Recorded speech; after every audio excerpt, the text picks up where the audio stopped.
Captain Jake Morrison stood on the bridge of the UES Phoenix, watching the stars through the main view screen.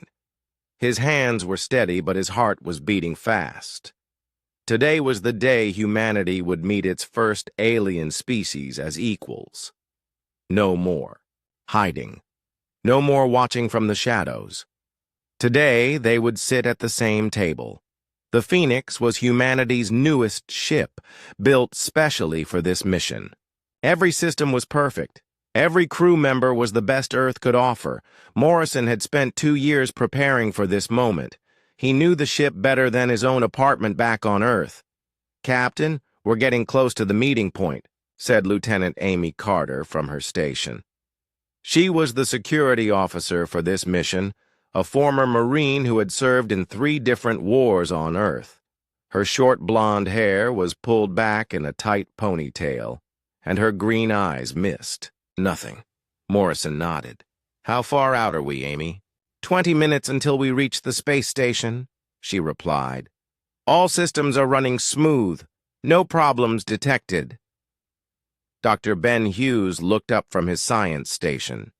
He was a tall, thin man with brown hair and glasses. He had spent his whole life studying life forms on Earth, and now he would meet life from another world. "Captain, I'm picking up energy readings from the station. The Zilani ships are already there. 3 of them." Morrison walked over to Ben's station. "What can you tell me about their ships?"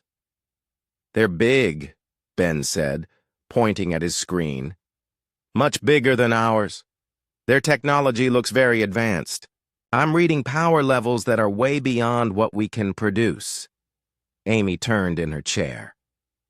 "Captain, should I be worried about those power levels?" Morrison thought for a moment. "No, Amy. This is a peaceful meeting. They asked for this meeting, just like we did. They want to talk, not fight." The space station appeared on the view screen. It was huge, made of silver metal that reflected the light from nearby stars.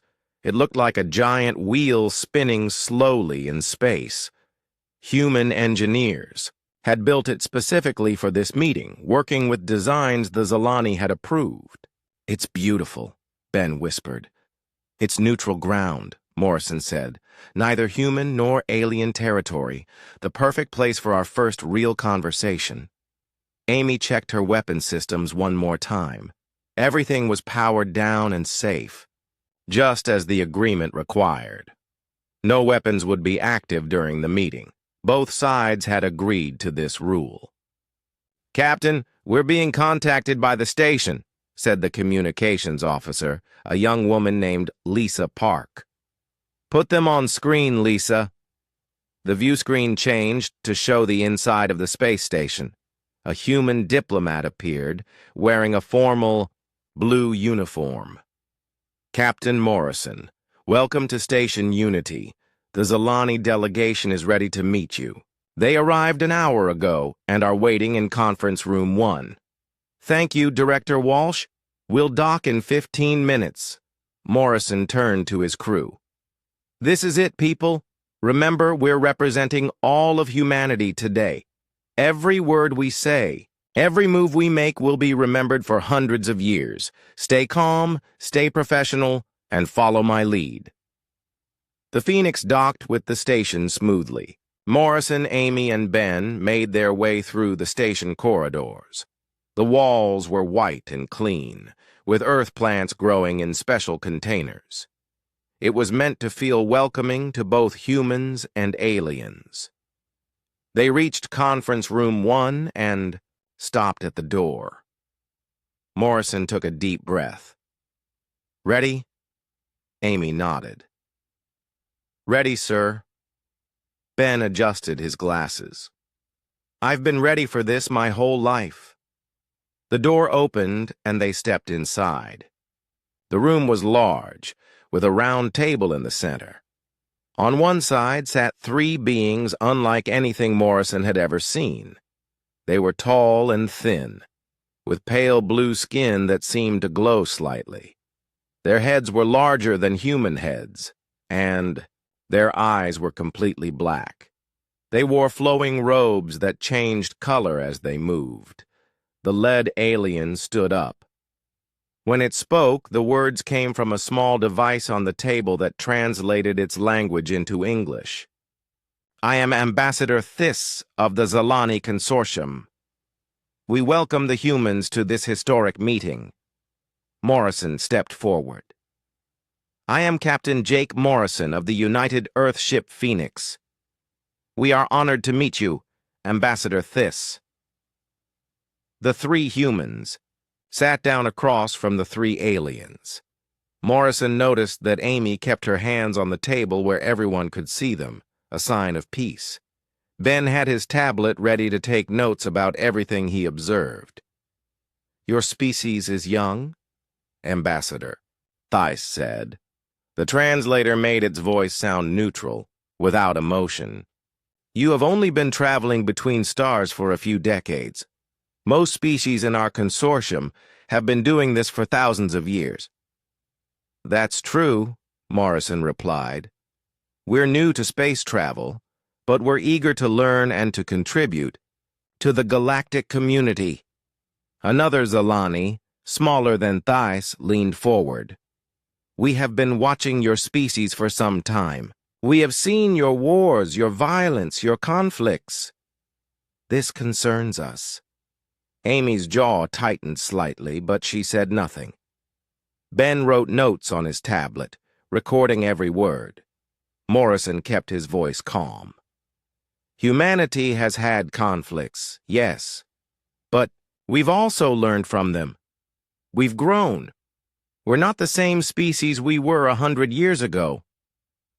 "Perhaps," Thys said, "but violence seems to be in your nature. When faced with problems, humans often choose to fight rather than talk. This is not the way of the consortium."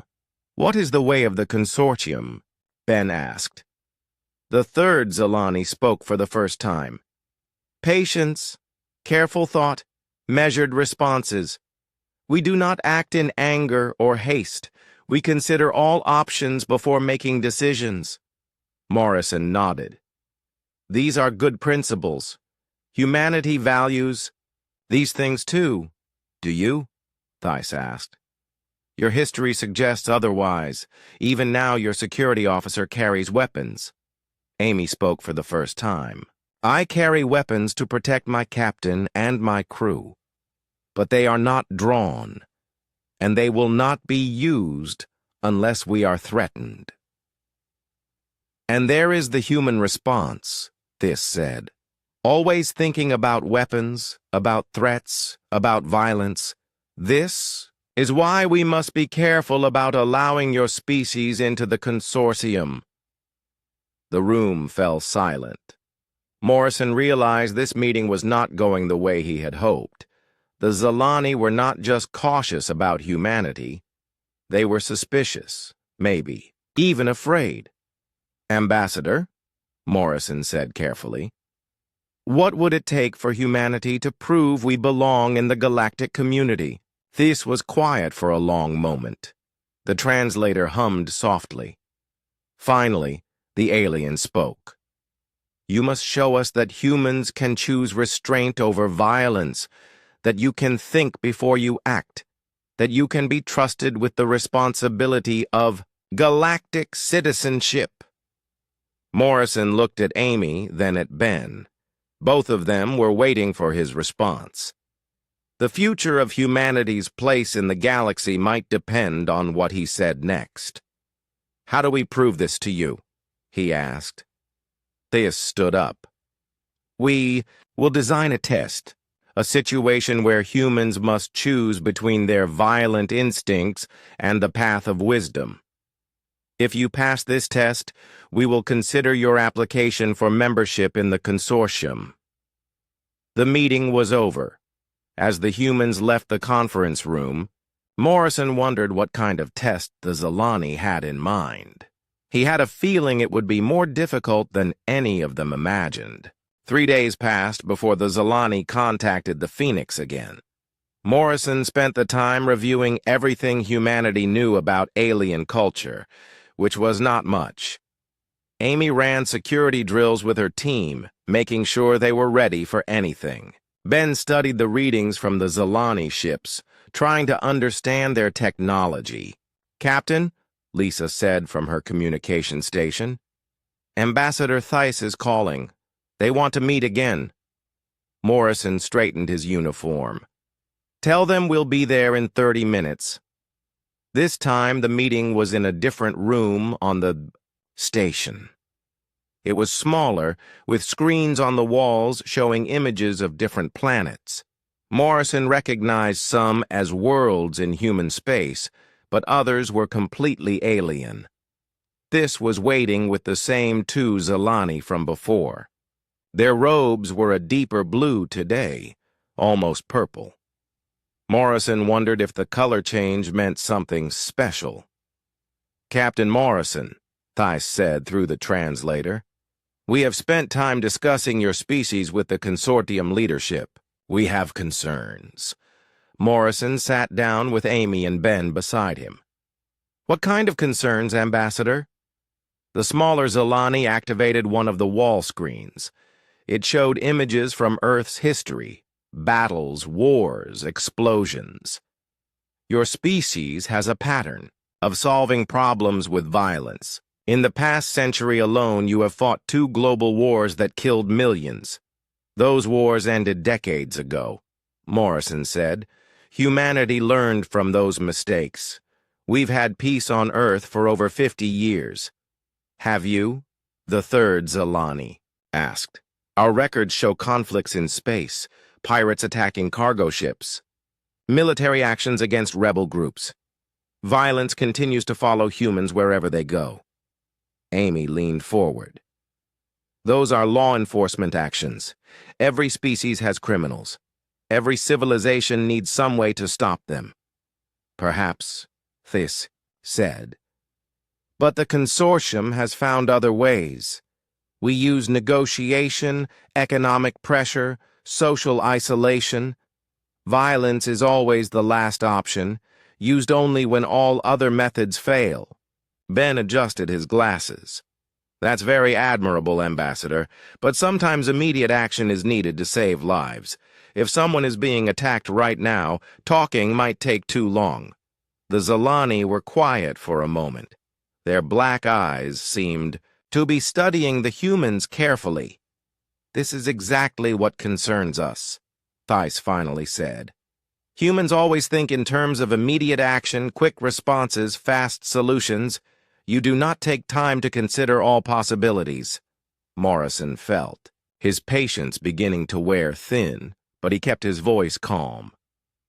"Sometimes quick action saves lives. Sometimes thinking too long means people die while you're making up your mind. And sometimes quick action creates more problems than it solves," the smaller Zalani replied. "How many of your wars started because someone acted too quickly? How many conflicts could have been avoided with more patience?" Amy's hands were flat on the table, but Morrison could see the tension in her shoulders. She was a soldier, trained to act when action was needed. This conversation was challenging everything she believed about protecting people. "Let me give you an example," Theiss said. The screen changed to show a peaceful planet with blue oceans and green continents. "This is Valdris, a world in consortium space. 50 years ago, there was a conflict between 2 groups living there. One group wanted to build new cities. The other group wanted to preserve the natural environment." "What happened?" Ben asked. "The consortium sent mediators. We spent 2 years listening to both sides, understanding their needs, finding compromises. Eventually, we created a solution that satisfied everyone. New cities were built in areas that would not harm the environment. Both groups are happy today," Morrison nodded. "That sounds like a good outcome. But what if one group had started attacking the other while you were talking?" "Why would they attack?" the third Zalani asked. "Fighting would not get them what they wanted any faster." "Because people get angry," Amy said. because they're scared or desperate, or they think the other side is lying to them. Not everyone is patient. Not everyone is reasonable. The Zalani exchanged looks. Morrison couldn't read their expressions, but he sensed they were communicating in some way humans couldn't detect. "This is the problem," Thais said. "Humans expect others to be unreasonable. You prepare for violence because you believe violence is inevitable. This creates the very conflicts you claim to want to prevent." Morrison felt frustrated. "Ambassador, we prepare for violence because violence exists. There are bad people in the galaxy who will hurt others if nobody stops them. Hoping they'll be reasonable doesn't make them reasonable. But your preparation for violence makes others prepare for violence against you," the smaller Zalani pointed out. "Your weapons make others build weapons. Your military makes others build militaries." "Where does it end?" Ben spoke up.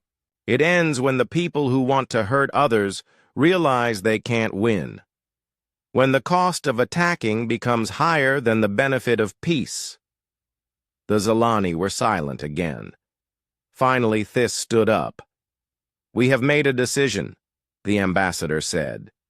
"The consortium will give humanity one chance to prove you can be trusted. We will create a test scenario. If you pass, we will consider accepting humans into the galactic community." "What kind of test?" Morrison asked. "A simulation," Thais replied. "A situation where you must choose between your natural instincts and the path of wisdom. You will face a crisis that could be solved with patience and diplomacy or with the quick violence your species prefers." Amy looked suspicious. "What kind of crisis?" "You will discover that when the test begins," the third Zalani said. "But know this, the consortium will be watching everything you do. Every choice you make will be judged. If you fail, humanity will not be welcome in consortium space." Morrison felt the weight of responsibility on his shoulders. The future of his entire species depended on how he handled whatever test the Zalani had planned. "When does this test start?" he asked. "Tomorrow," Thais said. "Return to your ship and prepare. We will contact you with the details." The Zalani left the room, their robes flowing behind them like water. Morrison sat in silence with Amy and Ben, thinking about what had just happened. "Captain," Amy said quietly, "I don't like this. Something feels wrong." "What do you mean?" "They keep talking about human violence like it's a disease, but they've been watching us for decades. They know we use violence to protect people, not to hurt them.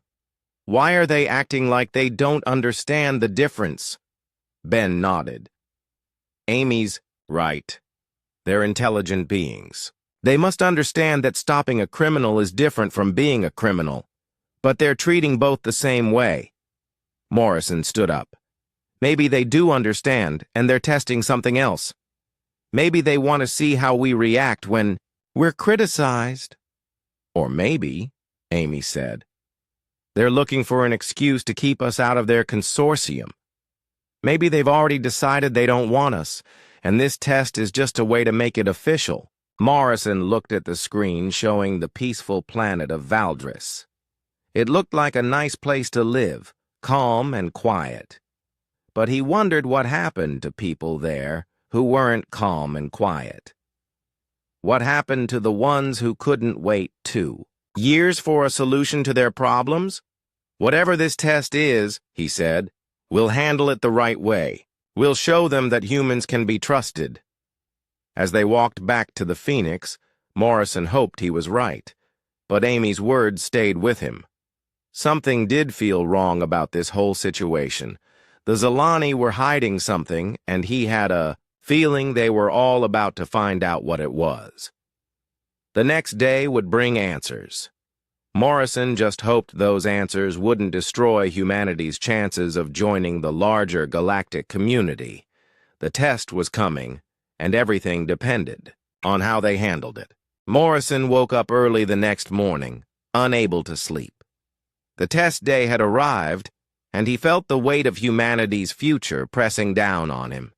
He made his way to the bridge, where Amy was already running system checks. "Morning, Captain," she said without looking up from her console. "All systems are green. Weapons are still powered down as agreed." "Any word from the Zalani?" "Not yet, but I've been thinking about yesterday's meeting." Amy turned to face him. "Something about their attitude bothers me. They talk about patience and wisdom, but they seem to have already made up their minds about us." Ben arrived on the bridge carrying a cup of coffee and looking tired. "I've been going through all our records about the Zalani," he said.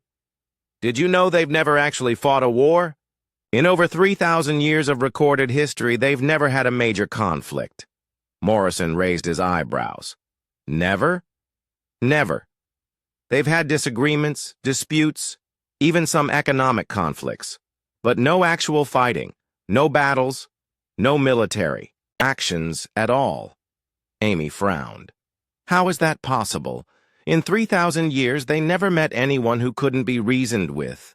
"Maybe they were just lucky," Ben said. "Or maybe they only dealt with species that were already peaceful. Until now." Lisa's voice came from the communication station. "Captain, we're receiving a transmission from Ambassador Thys. Put it on screen." Thys appeared on the view screen, still wearing the blue robes that seemed to shift color in the light. "Captain Morrison, are you ready to begin the test?" "We're ready, Ambassador." "Excellent. We have prepared a scenario that will test your decision-making abilities under pressure.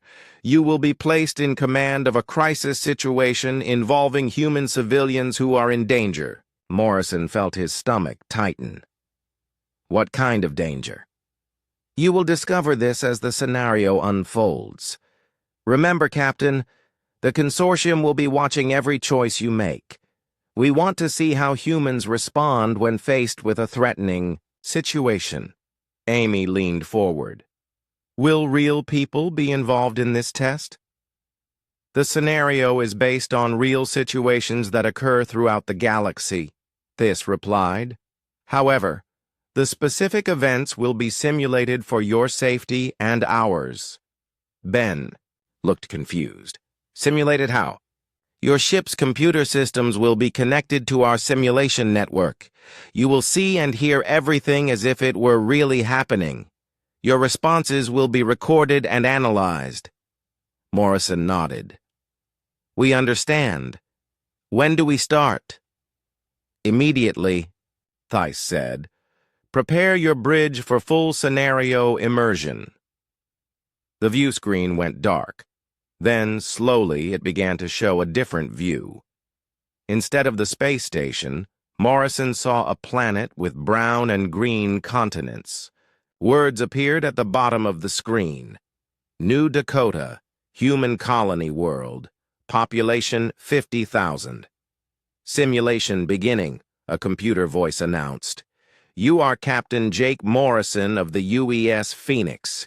You have been sent to investigate reports of hostile activity near the human colony on New Dakota." The view changed to show the Phoenix approaching the planet. Morrison could see settlements on the surface, small cities with lights that twinkled in the darkness. It looked peaceful and quiet. "Captain," Amy said, reading from her console, "I'm detecting multiple ships in the outer system. They don't match any known human designs." Ben checked his science station. "I'm reading them as Korthak vessels. The Korthak are a known hostile species. They attack civilian targets and take prisoners for slave labor." Morrison had heard of the Korthak. They were one of the few truly aggressive species in this part of the galaxy. Unlike humans, who fought to protect others, the Korthak fought for profit and pleasure. "How many ships?" Morrison asked. "5," Amy replied. 3 large warships and 2 smaller raiders. They're moving toward the planet. The simulation showed the alien ships approaching New Dakota. They were dark and angular, covered in what looked like armor plating. Weapons ports were visible along their hulls. "Captain," Lisa said, "we're receiving a transmission from the colony governor." "Put it through." A man's voice filled the bridge, filled with fear and desperation. "Phoenix, this is Governor Pete Adams on New Dakota. We're tracking hostile ships approaching our planet. Our defense systems are minimal. We have families here, children. Please help us." Morrison felt the familiar surge of protective anger that came when innocent people were threatened. But he reminded himself this was a test. The Zilani were watching for his reaction. "Governor Adams," Morrison replied. "This is Captain Morrison. We're here to help. Do you have any defensive capabilities at all?" "Just some security ships," Adams said. "Nothing that could stand up to Korthak warships. Captain, they're demanding we surrender the colony. They want to take our people as slaves." Amy's hands moved toward her weapons console, then stopped. She looked at Morrison, waiting for orders. Ben was studying his readings. "Captain, the Korthak ships are taking positions around the planet. They're preparing to land troops on the surface." Morrison thought about the Zilani's words. Patience, careful consideration, measured responses. He activated the ship's communication system. "This is Captain Jake Morrison of the United Earth ship Phoenix," he broadcast to the Korthak fleet. "You are threatening a peaceful colony. Withdraw your ships immediately." The response came quickly, in a harsh voice that sounded angry and amused at the same time. "Human captain, you have 1 small ship. We have 5. Leave now, or be destroyed." Morrison felt his jaw clench. The Korthak weren't interested in talking, but this was a test of his patience and wisdom. "I'm prepared to negotiate," Morrison said. "What do you want from this colony?" "Workers," the Korthak leader replied. 5,000 humans for our mining operations. Give them to us and we will leave the rest alone." Amy's face went pale. "Captain, they want to take 5,000 people as slaves." Ben was shaking his head. "The colony only has 50,000 people total. Losing 5,000 would destroy their society." Morrison closed his eyes for a moment, thinking. The Zilani wanted him to find a peaceful solution, a compromise that would satisfy everyone. But how do you compromise with slavers? "Korthak, Commander," Morrison said, "slavery is illegal under galactic law. I cannot allow you to take these people." "Galactic law does not apply to us," the Korthak replied. "We take what we want. Your choice is simple. Give us the workers or watch us take them by force." Morrison looked around his bridge. Amy was ready to fight, her hand hovering over the weapons controls. Ben was calculating odds and possibilities. Lisa was monitoring communications from the terrified colonists below. "Captain," Amy said quietly, "the Korthak ships are moving into attack position. They're powering up their weapons." Morrison had to make a decision. The Zilani wanted to see patience and careful thought, but thousands of innocent people were about to become slaves if he didn't act. "Korthak, Commander," Morrison said, "I'm going to fire a warning shot. 1 shot across your bow. This is your last chance to leave peacefully." Amy looked surprised. "Sir?" "1 warning shot, Lieutenant.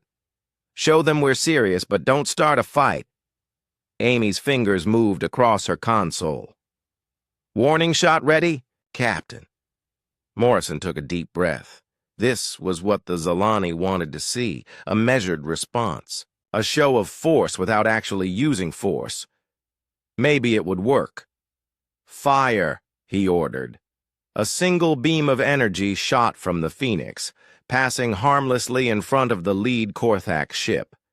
It was a perfect warning shot, showing human capability, without causing damage. For a moment, Morrison thought it might work. The Korthak ships seemed to pause, as if considering their options. Then everything went wrong. The Korthak commander's laughter filled the bridge. "A warning shot? You humans are weak. Attack the colony." The Korthak ships opened fire on the planet's surface. Cities began to burn. The communication system filled with screams from the colonists below. Morrison watched in horror as his measured response failed completely. The Zilani had wanted to see patience and wisdom. Instead, his restraint had gotten people killed. Amy was staring at him, waiting for orders. Ben was watching the destruction on his screen. Lisa was trying to coordinate with the surviving colony defense forces. "Captain," Amy said urgently, "what are your orders?" Morrison stared at the view screen as explosions bloomed across the surface of New Dakota. His warning shot had failed completely. The Korthak were now attacking the defenseless colony, and it was his fault for not acting more decisively. "Captain!" Amy shouted over the noise of alarms and incoming distress calls. "The Korthak are targeting civilian areas, schools, hospitals, residential districts.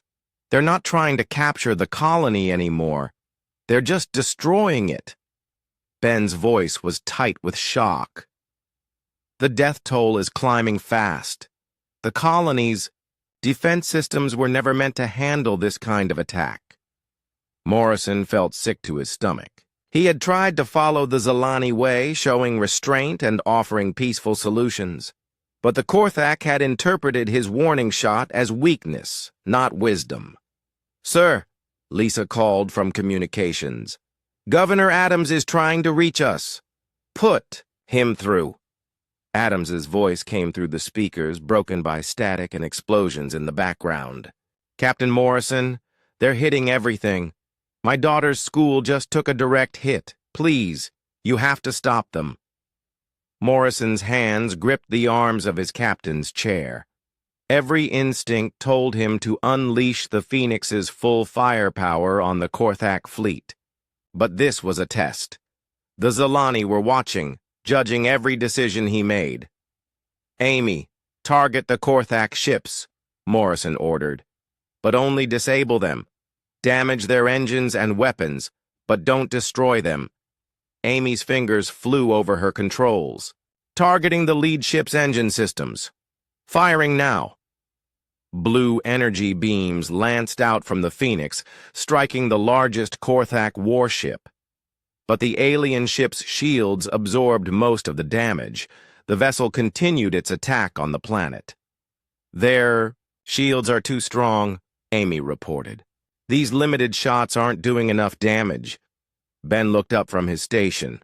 "Captain, at this rate of attack, the entire colony will be destroyed within the hour. We need to do more than just disable them." Morrison felt trapped between two impossible choices. If he escalated the attack, the Zilani would see it as proof that humans always chose violence. If he didn't, thousands of innocent people would die. "Korthak Commander," Morrison broadcast, "cease your attack immediately. You've proven your strength. Let's discuss terms."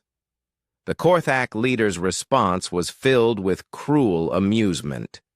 "Terms? The time for talk is over, human. Your weak warning shot showed us what you really are. Cowards who make threats they cannot follow through on." Another wave of Korthak missiles struck the planet. An entire city district disappeared in flames. Amy turned to Morrison, her face pale but determined. "Captain, permission to return full fire. These aren't soldiers we're fighting. They're murderers." Morrison wanted to give that order. Every fiber of his being screamed at him to protect the innocent people dying below. But he forced himself to think like the Zalani wanted him to think. Patience, careful consideration. Maybe there was still a diplomatic solution. Negative, Lieutenant. Continue targeting their weapons and engines only. Amy's jaw tightened, but she followed orders. More surgical strikes hit the Korthak ships, but their advanced shielding systems absorbed most of the damage. Ben was monitoring the planet's surface. Captain, the casualty reports are getting worse. Thousands dead already. The colony's medical facilities are overwhelmed. Morrison closed his eyes, trying to think of another option. Maybe he could threaten to call for reinforcements. Maybe he could offer the Korthak something else instead of slaves. Korthak Commander, he broadcast again. I have reinforcements coming. Leave now and you can escape. Stay and fight, and you'll face an entire fleet. The alien's laughter was even louder this time. Liar! We monitored your communications. No other ships are coming. You are alone, and you are weak. More explosions lit up the planet's surface. Morrison could see entire forests burning now. The Korthak weren't just attacking cities anymore. They were trying to make the planet uninhabitable. Sir, Lisa said quietly, I'm getting reports from the colony's underground shelters. Families are trapped. Children are crying for their parents. They're asking why we're not helping them. Morrison felt something break inside him. The Zalani wanted to see patience and wisdom. But what was wise about letting children die? What was patient about watching families burn? He looked around his bridge. Amy was following his orders, but he could see the fury in her eyes. Ben was calculating casualty numbers that kept climbing higher. Lisa was listening to the screams of people who trusted humanity to protect them. Captain, Amy said through gritted teeth, requesting permission to engage at full power. These animals need to be stopped. Morrison knew she was right. But this was the test. This was the moment the Zalani were watching for. Would he choose the violent human way? Or would he find the peaceful solution they believed was always possible? Negative, he said, though the word felt like poison in his mouth. Continue with surgical strikes only. Amy stared at him in disbelief. Sir, with respect, surgical strikes aren't working. We need to hit them with everything we have. Those are my orders, Lieutenant. Amy turned back to her station, but Morrison could see her hands shaking with anger and frustration. She fired another precise shot at a Korthak ship, barely scratching its armor. Ben's voice was hollow. Captain, the main hospital in New Geneva just took a direct hit. 300 patients were inside. Morrison felt like he was drowning. Every second he hesitated, more people died. But if he gave in to his instincts and fought back with full force, humanity would fail the test. They would be branded as violent and excluded from the galactic community forever. There has to be another way, he said more to himself than to his crew. Amy spun around in her chair. Captain, there is no other way. These are killers, not diplomats. They don't understand restraint. They only understand strength. The Zalani said there's always a peaceful solution, Morrison replied, but his voice lacked conviction. The Zalani never faced anything like this, Amy shot back. They've never had to watch children die while they debated the right response. Morrison looked at the view screen. Another city was burning. The colony that had been peaceful and prosperous an hour ago was becoming a graveyard. Governor Adams's voice crackled through the speakers again, weaker now. Captain, my wife is missing. My daughter is trapped in the ruins of her school. Please, I'm begging you, stop them. Morrison's resolve cracked a little more. But he held on to the hope that, somehow, some way, there was still a solution that would satisfy both the desperate colonists and the watching Zalani. Continue surgical strikes, he ordered. Target their communication arrays. Maybe if we can disrupt their coordination, they'll withdraw. Amy followed the order, but Morrison could see in her eyes that she thought he was making a terrible mistake. As another barrage of Korthak weapons hit the planet, Morrison began to wonder if she was right. The warning shot had been meant to show restraint. Instead, it had triggered a massacre. Morrison was running out of time to find a solution that would save both the colony and humanity's future among the stars. But he still believed there had to be a better way than the violence that came so naturally to his species. The Zilani were testing that belief. Soon Morrison would learn whether their faith in peaceful solutions was justified or whether some problems could only be solved with force. Amy Carter watched another civilian transport explode on the planet's surface and felt something snap inside her. She had been a Marine for 12 years. She had seen combat, death, and destruction. But she had never been forced to watch innocent people die while she had the power to save them. "Captain," she said, her voice tight with controlled rage, "the Korthak just hit a refugee convoy. Families trying to escape the cities. There were children on those transports." Morrison's face was pale, his hands shaking slightly. "Continue targeting their engines and weapons systems." Amy stared at him in disbelief. "Sir, that's not working. They're not even bothering to dodge our shots anymore. They know we're pulling our punches." Ben looked up from his science station, his glasses, reflecting the light from burning cities on the view screen. "Amy's right, Captain. Their pattern shows they're not taking us seriously as a threat. They're treating this like target practice." Morrison's jaw worked silently. Amy could see the war going on inside him, between his desire to save the colonists and his need to pass the Zilani test. She understood the pressure he was under, but understanding didn't make it any easier to watch people die. "There has to be another way," Morrison said again, but his voice sounded hollow. Amy turned back to her weapons console and stopped cold. Her scanner was showing something that didn't make sense. The energy readings from the planet weren't matching what she was seeing on the main screen. "Captain," she said slowly, "I'm reading actual energy discharges from the planet's surface. Real weapons fire. Real explosions." "That's impossible," Ben said. "This is supposed to be a simulation." Amy's fingers flew over her controls, running deep scans of the system. What she found made her blood run cold. "Sir, these aren't simulated ships. These are real Korthak vessels. And those aren't simulated civilians dying down there." Morrison spun toward her. "What are you saying?" "I'm saying this isn't a test anymore, Captain. Those are real distress signals, real casualties, real families burning alive while we fire warning shots."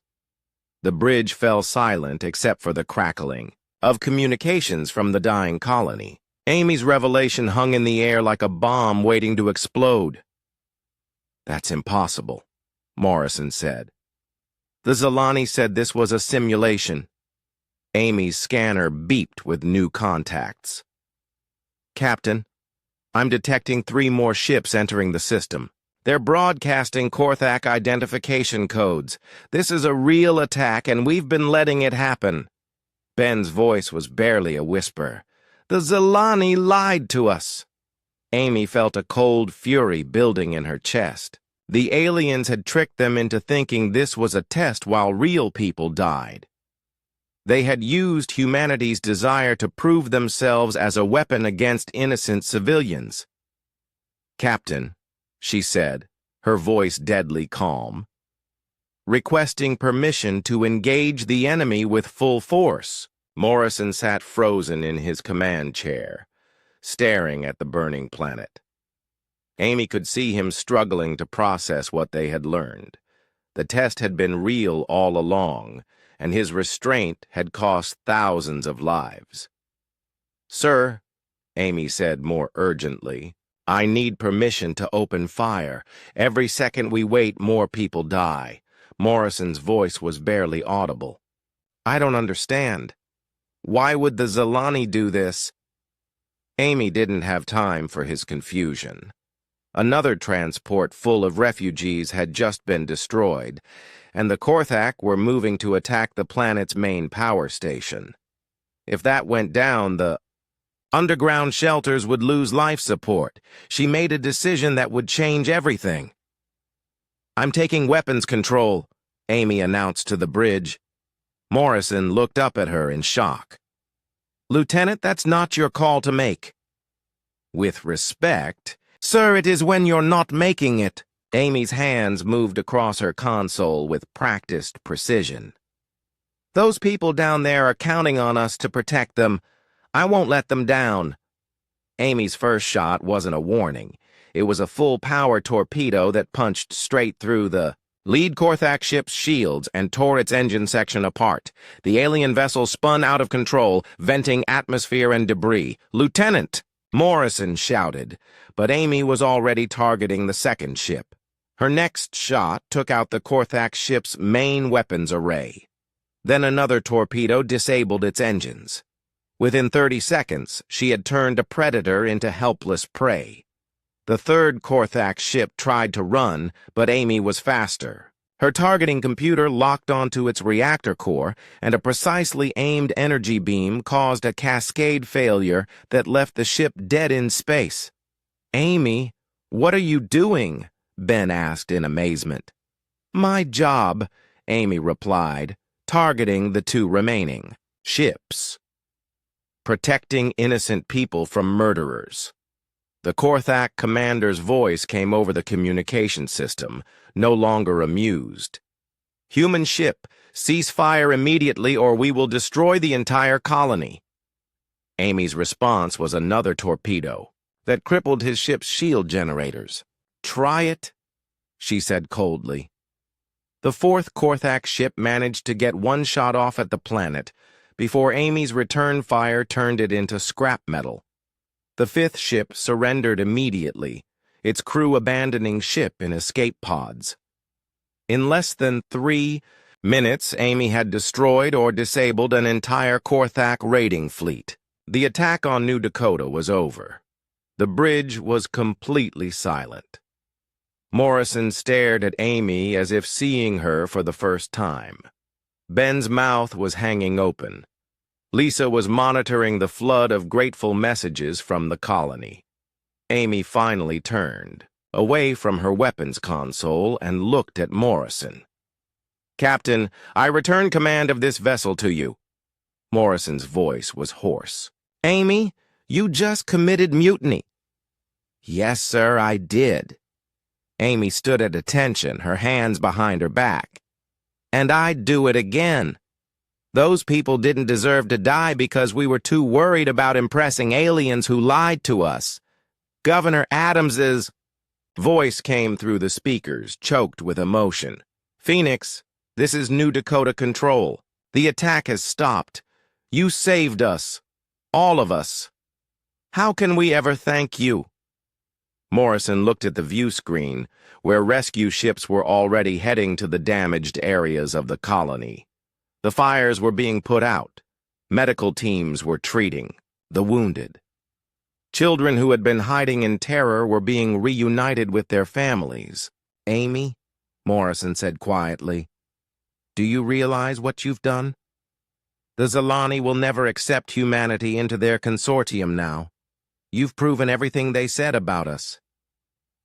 Amy met his eyes without flinching. Good. If their consortium can't tell the difference between protecting innocent people and being violent, then we don't belong there anyway. Ben spoke up from his station. Captain, I'm detecting the Zilani ships moving toward our position. I think they want to talk. Morrison sighed deeply. I bet they do. Amy checked her weapon systems one more time. All guns were powered down, but she was ready to bring them back online if needed. Sir, whatever happens next, I want you to know that what I did was my choice. Don't let them blame humanity for my actions. Morrison stood up and walked over to Amy's station. For a moment, she thought he was going to place her under arrest. Instead, he put his hand on her shoulder. "Lieutenant," he said, "you did what I should have done. You saved those people when I was too concerned with politics to act." Amy felt a weight lift from her shoulders. "Thank you, sir." Morrison returned to his command chair as the Zalani ships approached. "All right, people. Let's see what our alien friends have to say about humanity now." The test was over, but Amy suspected the real challenge was just beginning.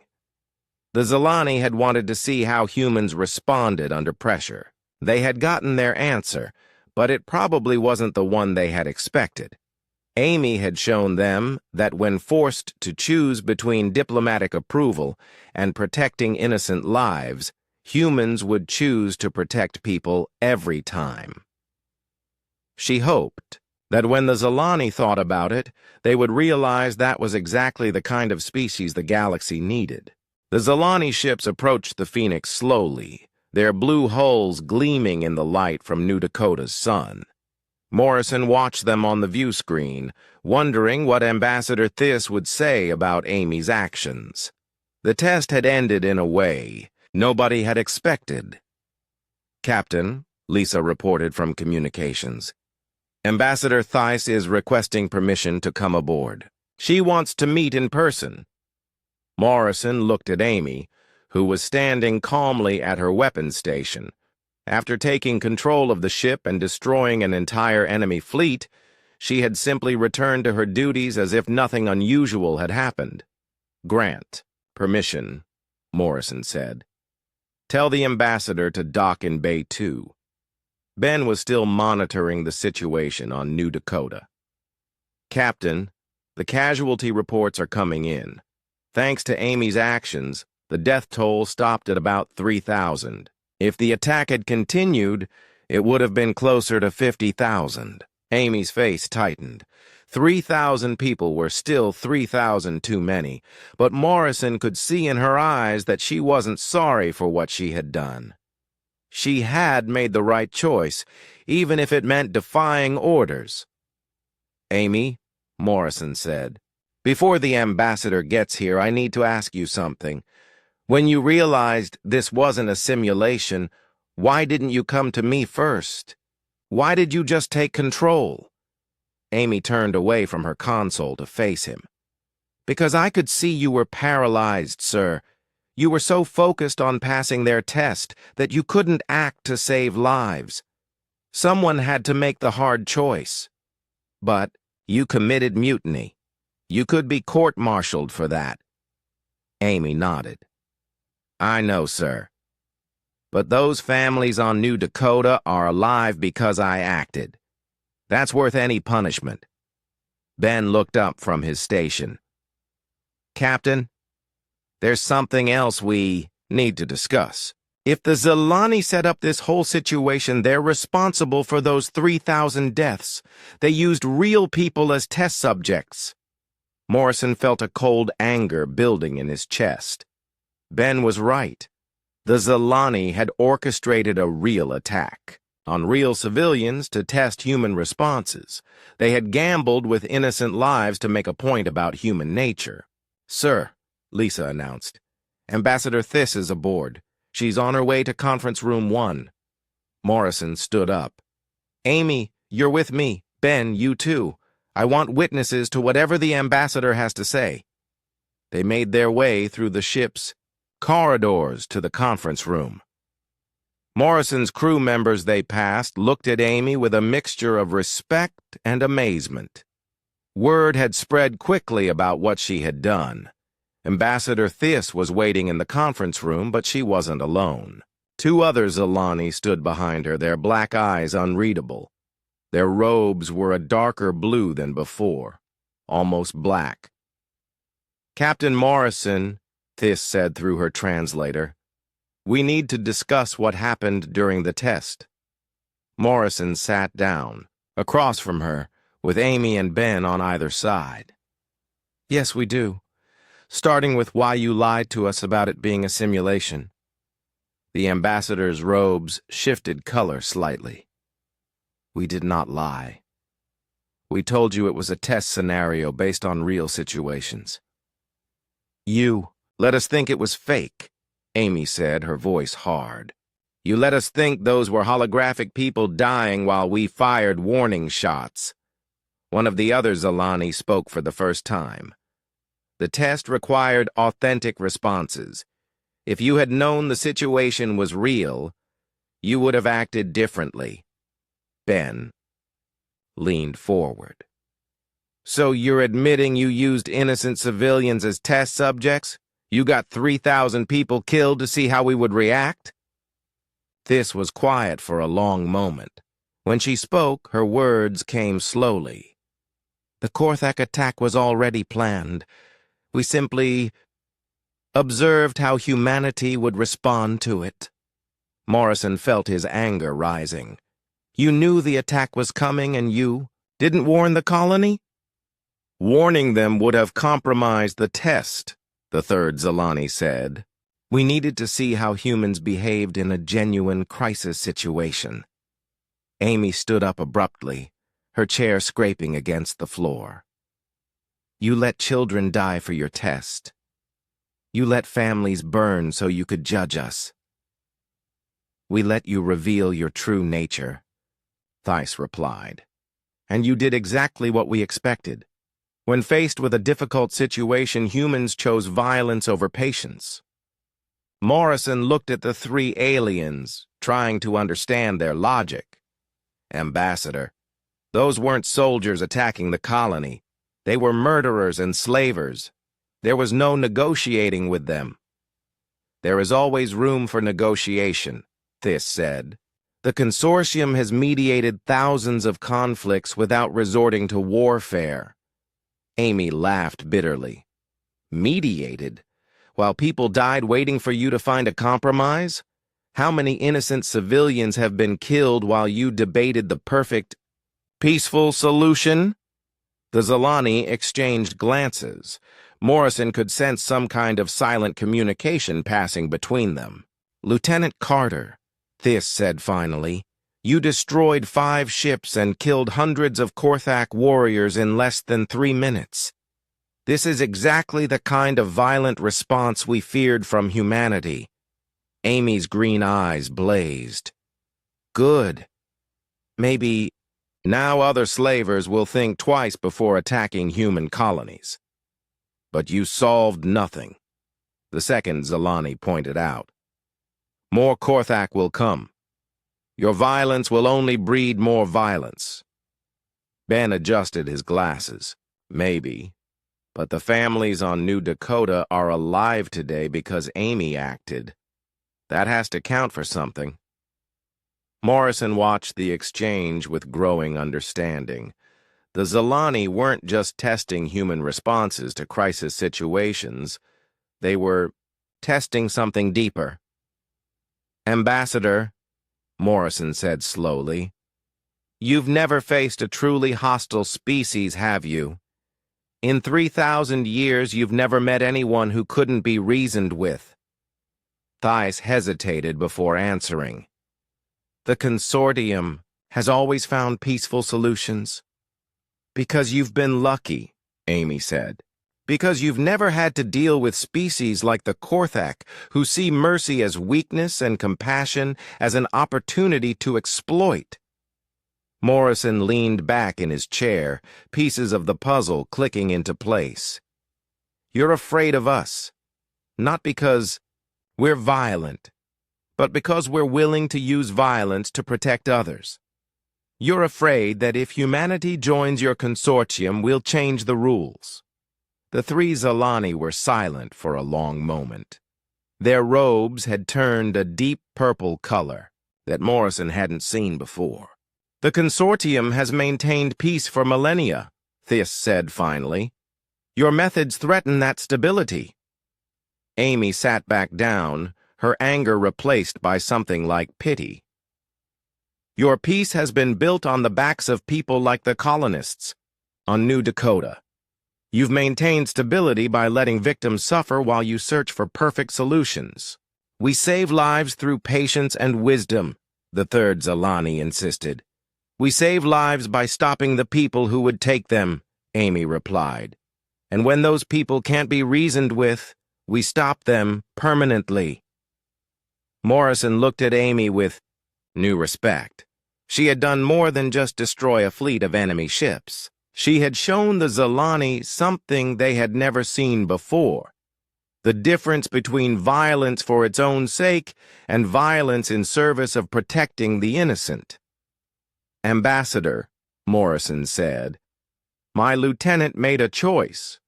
When she realized the situation was real, she acted to save lives. Then, when the threat was eliminated, she immediately returned control to me. No revenge, no unnecessary destruction, no conquest, just protection, and then restraint. This studied Amy carefully. You returned command voluntarily? The moment the threat was neutralized, Amy confirmed. My job was to protect those people. Once they were safe, my job was done. The aliens conferred silently again. Morrison could see that Amy's actions had surprised them in a way they hadn't expected. Finally, this spoke. Lieutenant Carter, you used overwhelming force against your enemies, then immediately stopped when victory was achieved. This is unusual. Amy shrugged. It's what humans do. We fight when we have to, and we stop when we don't have to anymore. Morrison smiled slightly. Amy had just handed the Zalani back their assumptions about human nature, but not in the way any of them had expected. The test was over, but the real conversation was just beginning. The silence in the conference room stretched for long minutes. Morrison watched the three Zalani as they seemed to communicate without words, their robes shifting through different shades of blue and purple. Finally, Ambassador Thiss spoke. We must discuss what we have observed, she said through her translator. Your actions have raised questions that the consortium leadership must consider. Amy crossed her arms. Questions about what? Whether humans are too violent for your peaceful galaxy? Questions about whether our peaceful galaxy is too passive for the threats it faces, the second Zalani said quietly. Morrison raised his eyebrows. That wasn't what he had expected to hear. Thiss turned toward the other alien. Sub-Ambassador. Krell speaks beyond his authority. But Krell continued speaking, his robes now a deep gold color. No, Thiss, we have watched today's events, and we must face the truth. The human female eliminated a threat in minutes that would have taken us months to resolve through negotiation. Ben leaned forward. Are you saying the consortium has dealt with the Korthak before? The third Zalani, who had been silent, finally spoke. The Korthak have attacked 17 different worlds in consortium space over the past 50 years. Each time, we negotiated ceasefires, prisoner exchanges, and peace agreements. And each time, Krell added, they returned months later to attack other colonies. We estimated that our diplomatic solutions had saved approximately 40,000 lives. Amy's voice was cold. How many people died while you were negotiating those solutions? Thiss hesitated. The consortium does not focus on such statistics. We measure success by conflicts avoided, not by immediate casualties. Morrison felt a chill run down his spine. Ambassador, how many people died while you negotiated with the Korthak over 50 years? Such numbers are not relevant to— How many? Amy demanded. Krell's robes had turned completely gold now. Approximately 200,000 civilians were killed during the negotiation periods. But our diplomatic solutions prevented larger wars that could have killed millions. The room fell silent again. Morrison tried to process what he had just heard. The Zilani had allowed 200,000 people to die while they searched for perfect, peaceful solutions. 200,000, Ben said quietly. And you think that's acceptable because it prevented larger conflicts? We think it was the best possible outcome given the circumstances, Thys replied, but her voice lacked conviction. Amy stood up and walked to the window, looking out at New Dakota. The planet's cities were still burning in places, but rescue operations were underway.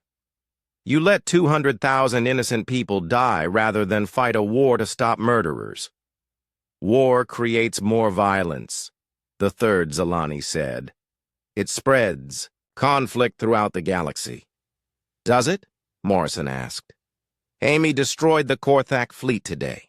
Do you think that will make them more likely to attack human colonies, or less likely? Krell spoke before Thys could respond. Intelligence suggests that Korthak raids against human targets have decreased significantly since word spread of this. Engagement. Other raider groups are also avoiding human space. Thys's robes darkened. Krell, you are sharing classified information. Information that proves the humans may be correct, Krell replied.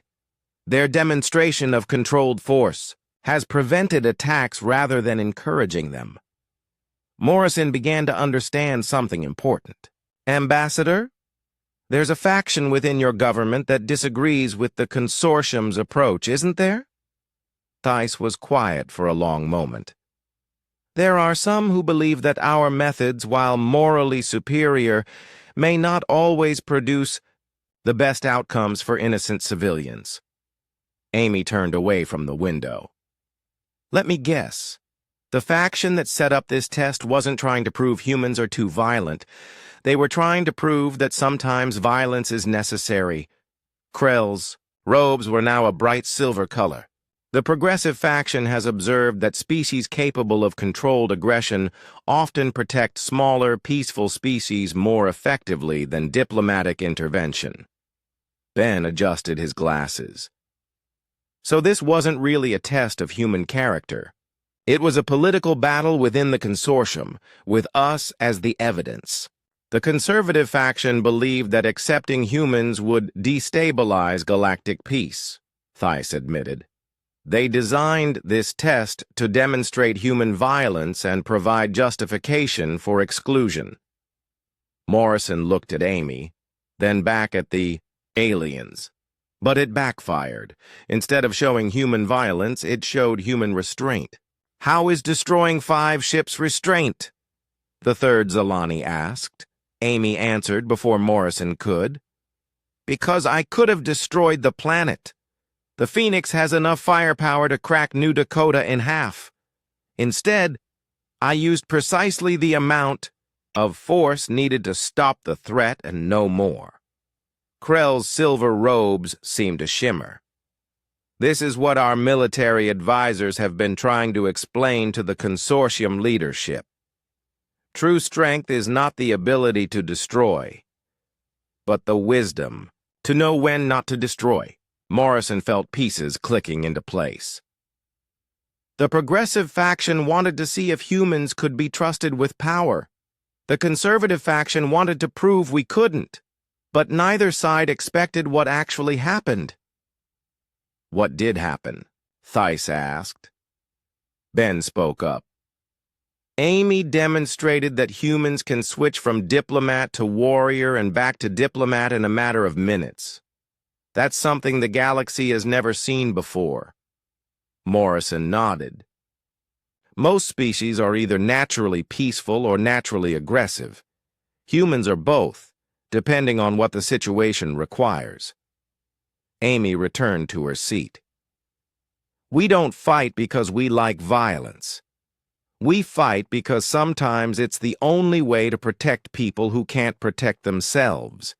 Krell leaned forward, his robes now a pale blue.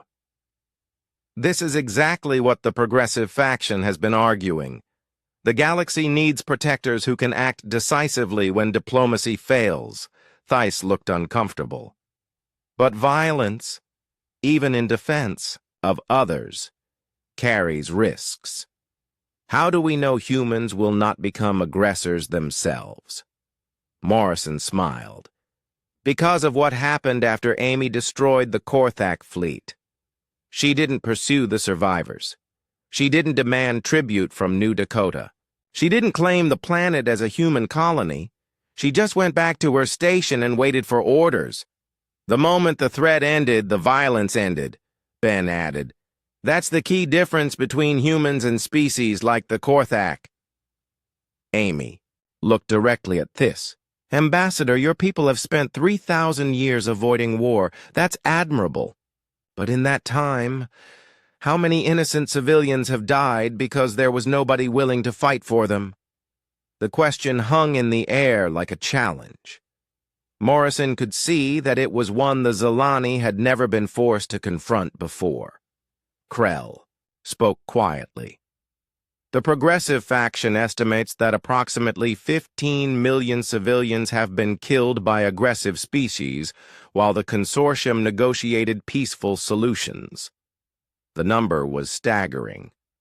Morrison tried to imagine 15 million people all dead because the galaxy's most advanced civilization preferred negotiation to action. 15 million, Amy said. That's more than the population of some entire planets. Theiss's robes had turned a deep, troubled blue. We believed that diplomatic solutions, even if slower, would ultimately save more lives than military action. Maybe they would have, Morrison said. But those 15 million people didn't get to see the ultimate outcome. They died waiting for perfect solutions that came too late. Ben pulled up data on his tablet. Ambassador, what if I told you that aggressive species throughout the galaxy have avoided attacking 12 different colonies this month alone, simply because they heard about what happened here today? Krell nodded. Our intelligence networks confirm this. The demonstration of controlled human force has already prevented more attacks than 6 months of diplomatic intervention. Morrison looked at Amy with pride. Her actions had done more than save one colony. They had sent a message throughout the galaxy that innocent people had protectors who would act swiftly and decisively when needed. Ambassador, Morrison said, I think it's time for the consortium to reconsider what peace really means. Is it the absence of conflict? Or is it the protection of those who cannot protect themselves? Theiss was quiet for a very long time. When she finally spoke, her words came slowly and carefully. Captain Morrison, Lieutenant Carter, Dr. Hughes, the consortium leadership will need to discuss what we have witnessed today. Your actions have challenged assumptions we have held for millennia. Morrison stood up. Take all the time you need, Ambassador. But while you're discussing, remember that there are more colonies out there, more families who need protection. The question isn't whether violence is necessary. The question is whether good people will use it to protect those who can't protect themselves. As the Zilani prepared to leave, Morrison realized that everything had changed. The test was over. But the real work of building a better galaxy was just beginning. 6 months later, Morrison stood in the same conference room aboard Station Unity, but everything had changed. The walls now displayed flags from dozens of different species, including the blue and silver banner of Earth. The round table had been expanded to accommodate representatives from 12 different worlds. Amy sat beside him, wearing the uniform of a Galactic Peacekeeping Force commander. The silver stars on her collar marked her as the first human to hold such a position in consortium space. Across the table, Sub-Ambassador Krell, now promoted to full ambassador, wore robes of shifting gold and blue. The final vote has been counted, Ambassador Theiss announced to the assembled delegates. The Galactic Protection Initiative has been approved by a margin of 8-4. Commander Carter, you may proceed with the formation of your force. Morrison smiled as Amy stood to address the group. The scared lieutenant who had defied orders to save a colony had become the leader of an entirely new kind of military organization. Thank you, Ambassador Theiss, Amy said. The first graduating class of the Peacekeeping Academy will be ready for deployment in 3 months. We've had volunteers from 15 different species. A delegate from the Peaceful Ethon system raised her hand. Commander, how can you ensure that this force will not become the very threat it was created to stop? Amy's answer was one she had, given many times in the past months. The same way humans have always controlled their capacity for violence. Clear rules, strict oversight, and the understanding that our job is to protect, not to conquer. Ben, now serving as the Chief Science Advisor for Interspecies Relations, pulled up a holographic display. The early results speak for themselves. Attacks on civilian populations have dropped by 60% since the initiative was announced. Aggressive species are finding easier targets elsewhere. Ambassador Krell nodded approvingly. The Korthak clans have not attempted a single raid. In consortium space since the incident at New Dakota, they appear to have found less defended regions to exploit. Morrison felt a twinge of guilt about that. They had protected consortium worlds by pushing the problem elsewhere. But Amy had anticipated this concern. That's why the second phase of the initiative will extend protection to non-consortium worlds as well, Amy announced. Any peaceful colony that requests our assistance will receive it, regardless of their political affiliation. A new delegate, representing a species that had recently joined the consortium, looked concerned. Commander, what prevents your peacekeepers from deciding that our worlds need to be liberated from our own governments? Amy's expression grew serious. The same thing that prevented me from claiming New Dakota after I saved it. We're not conquerors. We're protectors. When the job is done, we leave. Morrison remembered that day 6 months ago when Amy had simply returned to her station after destroying an entire fleet. That single action had changed how the galaxy viewed humanity. It had shown that humans could be trusted with power because they knew when to put it down. Commander Carter, Theiss said, there are still those within the consortium who believe this initiative is a mistake. How do you respond to their concerns? Amy looked directly at the former ambassador, who had become an unexpected ally after witnessing the results of human intervention. I tell them to ask the survivors of New Dakota whether they think it was a mistake. Or the families on Bellex Station who weren't captured by slavers last month because our ships were patrolling nearby, Ben added, supporting data. Civilian casualties from aggressive actions have decreased by 78% in areas where peacekeeping forces operate. Even more importantly, the number of aggressive incidents has dropped significantly. Deterrence is working. A delegate from one of the more militaristic species spoke up. What happens when your peacekeepers face an enemy they cannot defeat? When overwhelming force meets overwhelming force? Morrison answered this one. Then they call for help. The peacekeeping force isn't meant to fight wars. It's meant to stop massacres and protect innocents until diplomatic solutions can be found. Amy nodded. Our rules of engagement are very clear. We use the minimum force necessary to protect civilians. If a situation escalates beyond our capabilities, we withdraw and let the consortium's diplomatic corps handle the larger conflict. Krell's robes shifted to a pleased shade of blue-green. This represents the perfect fusion of consortium wisdom and human decisiveness, patience when time allows, action when time runs out. Morrison looked around the table at the assembled delegates.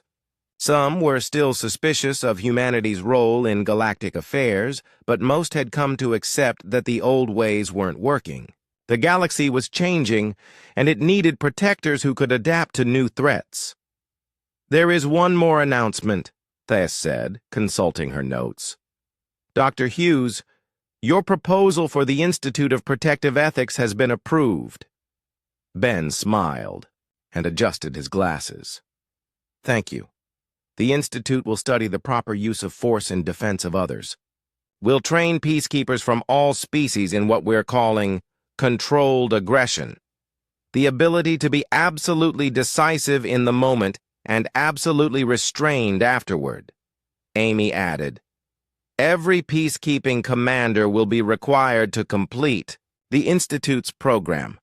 We're not just teaching tactics and weapons, we're teaching judgment and restraint." Morrison felt proud of his crew. They had come to the stars hoping to make humanity part of the galactic community. Instead, they had ended up changing what that community meant. A soft chime indicated that the session was ending. As the delegates began to file out, Morrison noticed that several of them stopped to speak quietly with Amy. Word had spread throughout the galaxy about the human who had saved New Dakota, and many species were eager to learn from her example. This approached Morrison as the room emptied. "Captain, I owe you an apology. When we first met, I believed humans were too primitive for galactic civilization. I was wrong." Morrison shook his head. "You weren't wrong, Ambassador. You were just incomplete. Humans are primitive in some ways. We're quick to anger, slow to forgive, and we solve problems with violence more often than we should. But sometimes primitive is exactly what the galaxy needs." "How so?" Morrison looked out the window at the stars, thinking of all the peaceful worlds that now slept more safely because aggressive species knew they would face swift retaliation for attacking civilians.